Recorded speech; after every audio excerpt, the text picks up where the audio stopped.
Hi, Ben. Thank you for coming.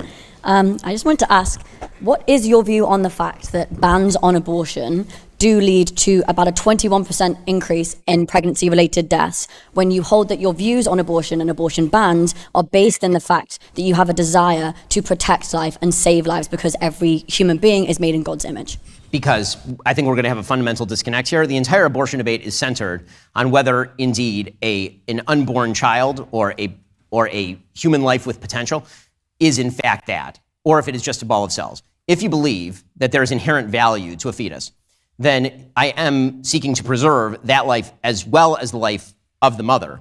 If you look at the raw numbers in terms of, for example, in the United States, 1 million abortions a year, let's assume that laws banning abortion in the United States were universal, those 1 million abortions go away tomorrow. That's an effective law, the abortions go away, but there's also a concomitant increase in the number of women who are seeking back alley abortions, for example. There's a concomitant increase in the number of women who are dying in pregnancy-related childbirth. That would not be 1 million. That would be a lot lower than 1 million, because 1 million women out of 1 million women, that would suggest that 1 million abortions would, if brought to term, 1 million of those women would die. That's obviously not true.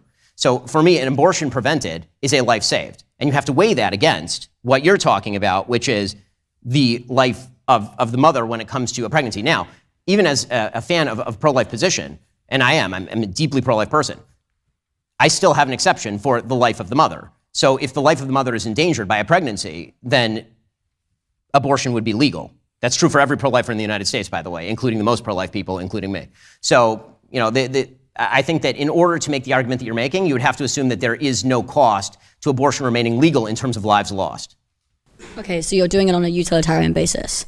I'm doing it on a lives saved basis, yes. Well, yeah, so sure, a utilitarian basis, sure. Right. So then if you look at comprehensive sex education, which the US does not have, a lot of people in rural areas don't have any form of sex education. You yourself have said, and I quote, on a general level, I don't think that teachers should be talking about sex in the classroom with kids at all at any age.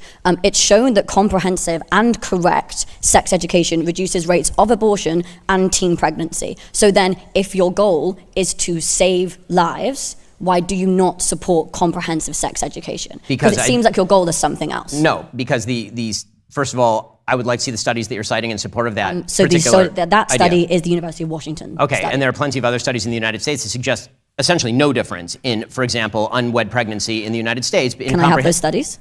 What, can you have them? You can look at the pregnancy rates in California, New York, Massachusetts. I just gave you my reference. I mean, I'm happy to email you references if you so choose.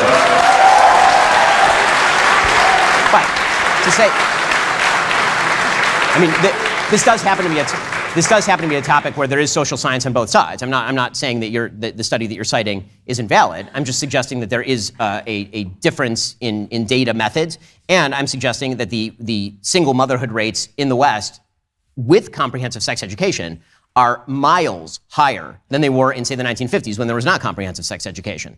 So obviously that has not militated against the amount of unwed pregnancy happening in society. So the idea that the cure-all here is comprehensive sex ed, if you could prove to me, let's put it this way, if you could prove to me that comprehensive sex ed did result in lower levels of abortion, lower levels of unwed pregnancy, and that it was values neutral, comprehensive sex ed, in the sense that what it was actually teaching is, here is how to prevent a pregnancy without ending it in abortion, then I actually don't have a huge problem with that. It depends on the age at which you're teaching kids. There are other issues that I have with comprehensive sex ed, including the fact that what is taught is not the simple biology of sex and how to prevent a pregnancy. Comprehensive sex ed simply goes a lot further than that, and I have serious moral problems with that. It seems like you're just trying to force women into motherhood, not save lives. And I mean, just to respond briefly to that, I'm confused as to the very language of forcing women into motherhood suggests that in the vast majority of cases in which women get pregnant, they had no part in the actual pregnancy-making act, which is not true. I've done nothing. If you or any of your friends get pregnant, that is generally not having anything to do with me, per se. So I'm confused as to why I would want you to force anything.